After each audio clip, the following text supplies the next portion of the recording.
প্রথম দেখায় মনে হতে পারে কোনো জলচর প্রাণী শিকার খুঁজে বেড়াচ্ছে, তবে কিছু বুঝে ওঠার আগেই এমন বিকট বিস্ফোরণে নেমে আসবে মহাপ্রলয়। মুহূর্তেই ছিন্ন ভিন্ন হয়ে যাবে শত্রুর যুদ্ধ জাহাজ আর সাবমেরিন।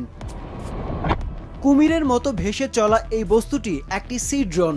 মধ্যপ্রাচ্যে প্রায় 5 মাসের চলমান যুদ্ধে প্রথমবারের মতো এই চালকবিহীন নৌ ড্রোন ব্যবহার করে ইরানের একটি সাবমেরিন ও জাহাজ রক্ষণাবেক্ষণ কেন্দ্র একরকম গুড়িয়ে দিয়েছে ওয়াশিংটন। যুক্তরাষ্ট্রের সামরিক বাহিনীর সেন্ট্রাল কমান্ড এই দাবি করে সামাজিক মাধ্যমে এই ভিডিওটি প্রকাশ করেছে। ওয়াশিংটন আর তেহরান আলোচনার টেবিল ছেড়ে আবারও যুদ্ধের ময়দানে।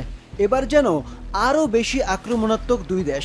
প্রথমবার কোরসেয়ার মডেলের আত্মঘাতী চালকবিহীন নৌযান প্রকাশে এনেছে তারা, যার আছে অবিশ্বাস্য গতি আর রাডার ফাঁকি দেওয়ার সক্ষমতা। 24 ফুট লম্বা এই সামুদ্রিক ড্রোন ছুটতে পারে ঘন্টায় 40 মাইল। বেপরোয়া গতিতে শত্রুপক্ষকে ঘায়েল করতে পারে মুহূর্তেই। 1000 পাউন্ড বিস্ফোরক বহন করতে সক্ষম এই আত্মঘাতী সি ড্রোন এটি চলতে পারে দীর্ঘ সময় ধরে, নজরদারি রাখতে পারে শত্রুর গতিবিধির ওপরও।